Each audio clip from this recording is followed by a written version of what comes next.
Rolling with the triple C, I'ma make them bend the knee. Rolling with the triple C, don't really count the heat.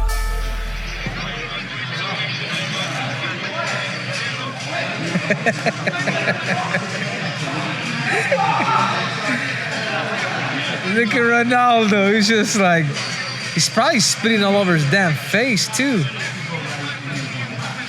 I mean, I'm not sure,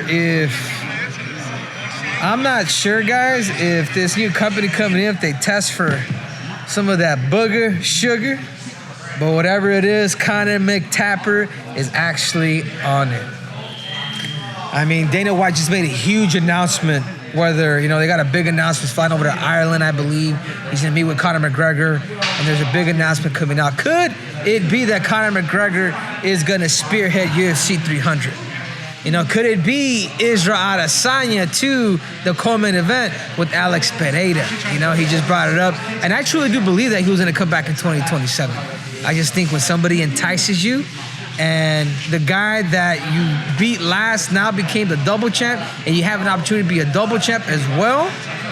I mean, UFC 300 is looking sharp. But to get back to Conor McGregor, I mean, is he serious, man? Is Conor McGregor super serious about the fight game? Super heavy. You know, obviously he's going to all these different places. Yeah, he's probably flying private. But I bring up the reason why I bring that stuff up, the travel, all this other stuff. The reason why DC, Daniel Cormier, never beat Stipe Miocic, you know why? Is because he fell in love too much with the mic. You know what happens with that? You travel from here, you travel from there, you're doing this, you're doing that, you're doing a bunch of other stuff that just doesn't require your time, and it's fatigue.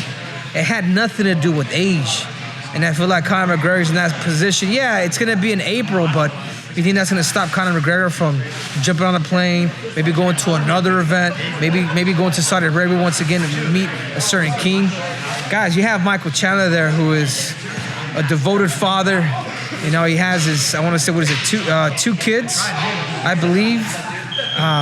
The dude's devoted, and the dude's got knockout power. I believe Michael Chandler will go in there to try to wrestle him, but I believe because of the magnitude of UFC 300, I could also see Michael Chandler going in there and really setting up that right hand. Is Conor McGregor ready for this stage? I mean, is there enough time? I believe UFC 300 is in April. Is there enough time for him to start getting his weight down, to start getting discipline, to you know what I mean, to get off the secret juice, to get off of some of that cuckoo for Cocoa Puffs? Or is this just a plot again for Conor McGregor just to get a bunch of shine because he's Conor McGregor? You know, I shoot balls of lightning from my eyes and thunder from my ass. I mean, will that guarantee him a win? A win at UFC 300. Will that get Conor McGregor a title shot at 170 pounds or at 155 pounds? Because if you beat a guy like Michael Chandler, who's in the top 5, and your name is Conor McGregor, you know, the blonde-eyed, the blue-eyed blonde kid devil. I mean, there's a lot to be said, man. And this is why, guys, I go back and I tell you, this is where I separate the UFC. This is where I separate the UFC and the Olympics. Can anybody really win a UFC title? Yeah, 100%. You fight the right opponent like they did with Pereira. Give him a striker. You know, coming up, he has better striking. You know, wins. You know, does that, and then they give him another striker who had, you know, for the vacant bout at that time. The difference between collegiate style sports and Olympic style stuff, it's like it is strictly based on true competition. The UFC, guys, is all entertainment. It really is. And it's the same reason why I started a shtick. And it's the same reason why Kobe Covington started a shtick. It's the same reason why Chael Sonnen started a shtick. It's the same reason why Conor McGregor started a shtick or a persona, but he slowly really did become that persona. You know, people, he's been loved and hated because of it, but you can also become it. I go back and I think of a guy like Ric Flair. Woo! Ric Flair himself will tell you, I became what that character that I was playing, and it's him. I mean, Mike Tyson.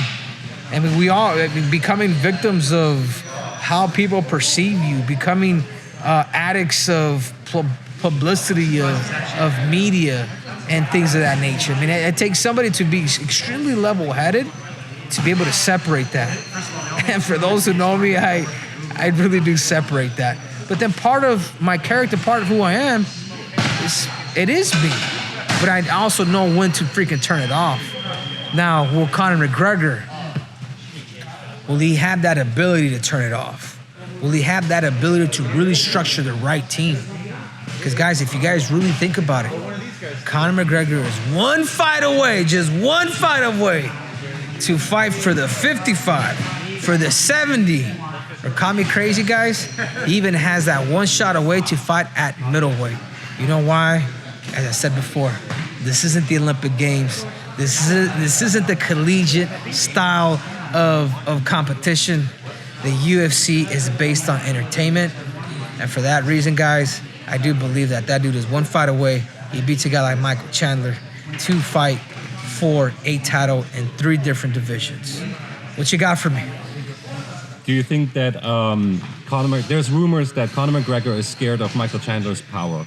Do you think he's holding out? Do you think he's playing these games, going to Abu Dhabi, sitting with Ronaldo, to make Chandler nervous and for Chandler to say, like, guess what? I'm going to skip Conor McGregor. I want to stay active. I'm going to fight someone else. Therefore, McGregor will get an, quote unquote, easier opponent. Yeah, no, I don't think so. If Conor was to do that, I feel like that'd be the first time that Conor would do that. Because he did fight Chad Mendes. We can't forget about that. A short notice fight. He did fight the guys, the Nate Diaz. He did fight the guys that were these late replacements. When he had a late replacement with when Jose Aldo pulled out, he fought Chad Mendes. When Rafael Dos Anjos pulled out, he fought Nate Diaz. The dude's about it. As much shit as I do talk about Conor, if he says he's gonna fight Michael Chandler, I do believe he's gonna fight Michael Chandler. Now, if he spins this whole damn thing and he ends up fighting somebody else, then that's just different. I mean, there's another crazy possibility. Call me crazy on this one, but he had recently called out Manny Pacquiao. You know what I mean? What do you guys think of UFC 300 with MMA gloves or boxing gloves, but inside the cage? Has anybody ever thought that? If there's one thing that Conor McGregor does very, very well, is he knows how to build stories. He's a great storyteller. He's a great villain, and he knows when to kind of poke and chime at it and just poke at somebody in order for him to kind of people to start talking, and then maybe at the very end, maybe spin it and actually pull it out. But that's just a theory. But going back, I do believe he's gonna fight Michael Chandler, and I do believe. How many times have we heard Dana White take back his words? No, it's not gonna be Conor McGregor. Man, Conor McGregor, he's worth just as much, if not more, than Dana White. And I truly mean that, because of Dana White could be replaced, as a CEO of the UFC. They bring in, let's say Daniel Cormier or somebody, or The Rock, let's say.